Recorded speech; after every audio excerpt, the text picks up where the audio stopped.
A homeless, jobless Japanese man in his mid-30s, one fateful day was hit by a truck in an attempt to save some high schoolers. He died in the hospital, or so he thought. In a strange turn of events, he was reincarnated into another world as a newborn baby, but with all his memories intact. Now called Rudeus, his parents, the swordsman Paul and healer Zenith, welcomed him into their family. Rudeus quickly learned to read and found some books lying around the house which, to his surprise, were a manual on how to use magic. He began practicing and was soon able to cast a beginner-level spell without any incantations. Seeing his potential, his parents decided to hire a magic tutor, a woman by the name of Roxy Migurdia. Roxy was initially skeptical of Rudeus' abilities, but then she witnessed his unique ability to cast magic instantly and realized his potential. Roxy was welcomed with a party, and Rudeus vowed to work hard to make proper use of the second chance he was given to have a happy and fulfilling life. And so, Rudeus' journey to becoming a powerful mage had begun. Rudeus reminisces about his traumatic past from his previous life, where he was expelled from home and hit by a truck that killed him while attempting to save some teenagers. Rudeus had been training in magic with his teacher, Roxy, for a year. On the day of his 5th birthday, Paul gave him a sword, Zenith gave him a book, and Roxy gave him a wand. The next day, Roxy and Rudeus left the house for the final demonstration of his magical skills. Rudeus was distressed by his past trauma and was scared to go outside. However, Roxy was able to motivate him and remind him that it wasn't as scary as he thought. Rudeus finally mustered up the courage to go outside. With Roxy's help, he was able to cast a spell that caused a massive thunderstorm. Roxy was impressed and declared that Rudeus had passed his graduation exam. Roxy left the Greyrat household after a very emotional farewell. He had overcome his fear of going outside the house and was ready to continue his journey. After losing his fear of leaving his home thanks to Roxy, Rudeus started going out and playing by himself. One day, he saw a group of boys bullying a small half-elf child. Without hesitation, Rudeus stepped in and saved the child, who he assumed was a boy. He asked the child his name and the boy replied, "My name is Sylph." Rudeus felt a kinship with the boy and decided to become friends with him. He also offered to teach him magic, to which Sylph was excited and readily agreed. As the months passed, Rudeus and Sylph spent a lot of time together. Rudeus was amazed to find out that Sylph could cast magic without incantations. One day, it started raining heavily. Rudeus took Sylph home with him, not wanting him to get wet in the storm. When they arrived, Rudeus suggested they take a bath together. Not wanting to argue, Sylph agreed. But just as they were about to enter the bath, Rudeus noticed something unusual. He realized that Sylph was not a boy, but a girl. He had taken away Sylph's clothes by force, not realizing that she was a girl.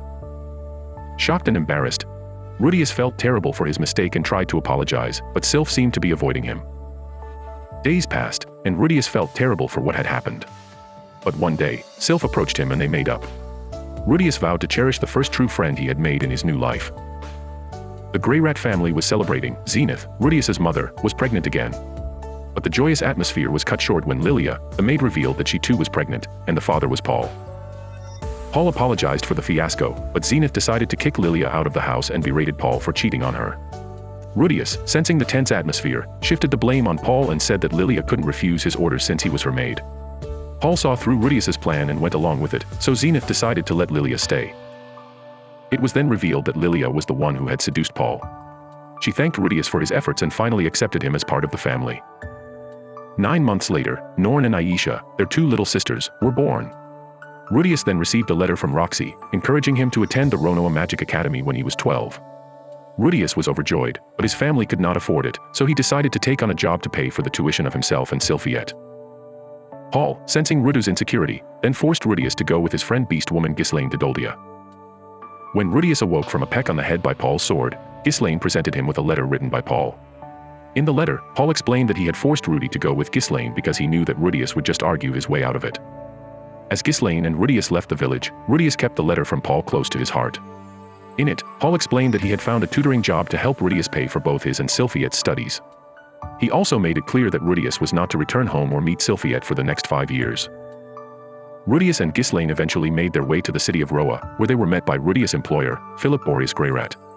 He was Rudeus' father's cousin, as well as the mayor of Roa.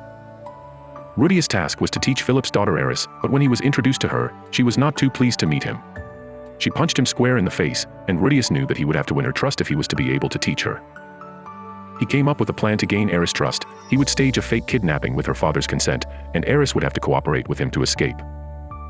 Philip agreed to the plan, and the fake kidnapping was arranged. But unbeknownst to Rudeus and Philip, one of Philip's servants was in cahoots with some real kidnappers. They took advantage of Rudeus' plan, and the fake kidnapping became a real one. Rudeus and Eris were now in real danger, and Rudeus had to use his magic to fight off their captors and protect Eris. Eventually, Ghislaine arrived to their rescue, killing the criminals and arresting the servant. When they returned to Roa, Eris accepted Rudeus as her tutor and he started living in her house. She also asked him to call her by her given name instead of my lady. Rudeus had finally earned Eris' trust and respect, and he was ready to begin his job as her tutor. Philip thanks Rudeus for saving Eris, as they did not expect the situation to become like that. He also tells him not to tell anyone else about his connections to the Greyrat family, or he may be targeted again. Rudeus begins teaching math, magic, and reading to Eris and Ghislaine while Ghislaine teaches the two swordsmanship. Eris is a much more capable swordsman than Rudeus and is actually very impressive for her age. She's not that keenly interested in other stuff, however. Rudeus is at an impasse on how to make Eris interested in her studies and asks Ghislaine to motivate her. Ghislaine tells a story about her days as an adventurer when she felt quite inferior to others because she couldn't count. Rudeus then decides to give Eris a day off every week to keep her motivated. On her day off, Rudeus goes along with Eris and Ghislaine to take a tour of the market. Rudeus being the pervert, he's interested in an aphrodisiac. Eris tries to buy it for him, but he refuses, as he told her that he would only take a present from her if she buys it from her own allowance. Eris then asks him what an allowance is and later on asks Philip for it. Philip agrees. And Eris buys that vial for Rudeus as a gift. However, Rudeus is flustered since he can't tell her what it is. He is afraid that if he tells Eris and Ghislaine the truth, they might think less of him. Rudeus is thankful for the gift, but he can't help but worry about what might happen if the truth comes out. He hopes that Eris and Ghislaine won't find out what he was really up to. Some time passed. Eris was getting ready for her 10th birthday party. Rudeus allowed a dance teacher to take over part of his lessons so Eris could improve her dancing skills. With the extra time, Rudeus decided to learn other languages. He asked Ghislaine and Roxy for help and soon made some progress. Unfortunately, Eris didn't improve at all. On the day of the party, she failed to dance with a noble. Seeing her distress, Rudeus stepped in and told her to blend her fighting skills with her dancing. The two of them then performed a splendid dance in front of everyone. Eris thanked Rudeus for his contribution. Next morning, Rudeus met Eris' grandfather, Soros. They noticed a strange ball of light in the sky and Soros feared it could be an ominous sign. 2 years had passed. Eris and her family celebrated Rudeus' 10th birthday. Rudeus was disappointed at first that his own family could not attend due to the increase in monster activity around the country. However, Rudeus was presented with a top-quality magic staff, and Philip expressed his wish to have Rudeus marry Eris and become his successor. To his surprise, Rudeus rejected the offer.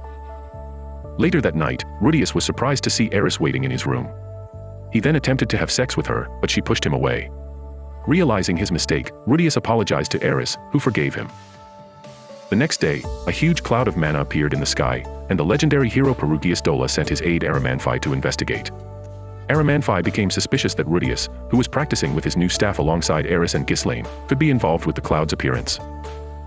Aramanfi attacked Rudeus, but Ghislaine defended him and confirmed his innocence when a massive burst of light enveloped them. After being enveloped in light, Rudeus awoke from his dream, feeling like his old self in a place blanketed in white mist. He thought he must have dreamt his past 10 years of life until he heard a voice. It belonged to a very strange-looking being who called himself the human god. He told Rudeus that he had been observing him for a long time and only wanted to help him. He instructed Rudeus to rely on and help the man who saved him once he wakes up. When Rudeus opened his eyes, he found himself in an unfamiliar place, stranded alongside his companion Eris. To their surprise, a man stood before them in the darkness of night. He was from the feared Superd race, and his name was Rudeus Superdia. He was not hostile and promised to escort them home. Rudeus brought Rudeus and Eris to the nearby Migurdia village, which happened to be Roxy's birthplace. During their stay, Rudeus learned from Rudeus that his tribe's ill repute came from the cursed spears they had received from the demon god Laplace, which turned them into mindless killers. He then revealed that the spear he held in his hand belonged to his son, whose death by his own hands made him recover his senses. Rudeus was moved by Rudeus' determination to clear his race's name, and decided to help him. The trio get prepared, departed from the village and began their journey across the demon continent. Before departing, Rudeus told Roxy's parents that he would eventually come back as the husband of their daughter. With that, the three of them set off on their journey. They arrived at the city of Rikarasu. To ensure Rudeus' safe passage, he dyed his hair blue to disguise himself as a member of the Migurdia tribe. Together, the three formed a party called Dead End, registering as adventurers in the city. However, their novice status meant they were unable to take on quests that paid them well enough to make ends meet. By the suggestion of the human god, Rudeus accepted a quest to look for a lost pet. Their search led them to a group of adventurers who were kidnapping pets and claiming the bounty for themselves. After a short battle, the kidnappers were defeated. Rudeus attempted to interrogate them, but one of them struck him. Without a moment's hesitation, Rudeus killed him. Rudeus reprimanded Rudeus for his actions, telling him that he was not allowed to kill anyone else again. Taking advantage of the kidnappers' higher rank, Rudeus coerced them into taking higher-ranking jobs for their own party while helping improve their reputation. With the newfound rank, Rudeus and his team were able to take on more challenging missions, earning them enough money for their journey. In Fatoa, after the mana surge, all of Rudeus's family members were nowhere to be found. Meanwhile, Rudeus and his party set out to complete a quest to slay a mysterious monster lurking in the middle of a forest.